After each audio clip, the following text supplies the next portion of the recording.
And indeed, the countdown is on. Less than 5 weeks to go until the midterm elections. Both the House and the Senate very much up for grabs. You can see the dates circled on the calendar there. What are the issues that could tip the scales? Joining us now, pollster and communication strategist Frank Luntz. Frank, great to see you. Since we just had that report on Pennsylvania, let me ask you about the Commonwealth. Where do you see that race at this point? In what direction is it headed?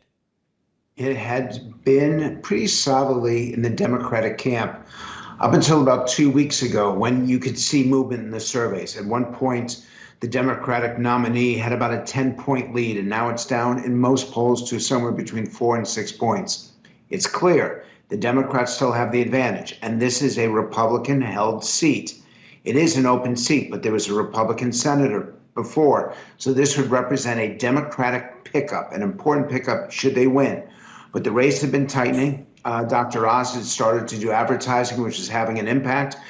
And both candidates, the negatives for both candidates have been rising over the past few weeks. And in fact, this is happening across the country as voters see all this negative, see the attacks going back and forth and say, a plague on both your houses.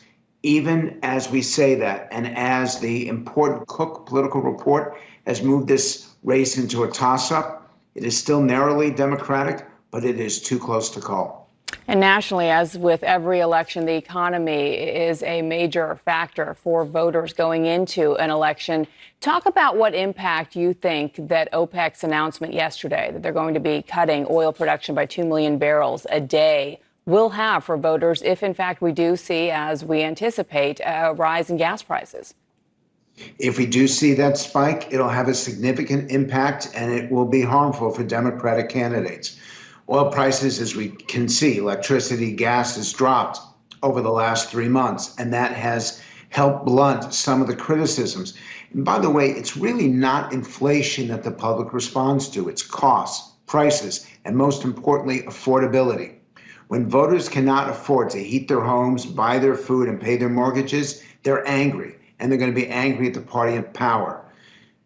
If the debate is instead about abortion or social issues, if the argument is about Donald Trump and what's happening in Mar-a-Lago, that is good for Democrats because a majority of Americans are still negative towards the former president, and it removes that really influential vote-moving issue of, are you better off today than you were 2 years ago? And right now, the House is too close to call. Republicans have a narrow advantage. If you force me to project, I'd say the Republicans end up with a 5 to 10 seat majority, but that is lower than what it looked like a few months ago. What about the Senate?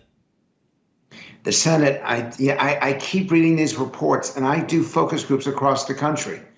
I look at states like Arizona, North Carolina, New Hampshire, New Mexico, a number of states, Nevada, where Republicans have fallen behind. They have narrowed the gap in these places, but the Democrats still have an advantage. So if you had to project it right now, Democrats not only keep the Senate, but they'll add 1 or 2 Senate seats. But I want to emphasize to viewers out there that there are enough swing voters and there is enough doubt and a lack of clarity on what the campaigns will be run on in these last 5 weeks that Republicans could still win the Senate, and Democrats actually possibly could still win the House. Let me ask you about the controversy that continues to grow in Georgia, where Republican Senate candidate Herschel Walker now denying that he allegedly paid for an abortion, threatening a lawsuit against the Daily Beast. The Daily Beast keeps reporting, though, that woman is, in fact, a mother of one of his children who had that abortion that he paid for allegedly. What impact is that going to have at all, in your view, among voters in Georgia? So here's the thing. The Herschel Walker campaign has been plagued with a lot of these issues, a lot of these attacks, these challenges over the past few months, and yet he continues to poll dead even with the incumbent Democrat. And I'm starting to wonder whether these attacks matter at all. This reminds me of Trump's campaign against Hillary Clinton in 2016.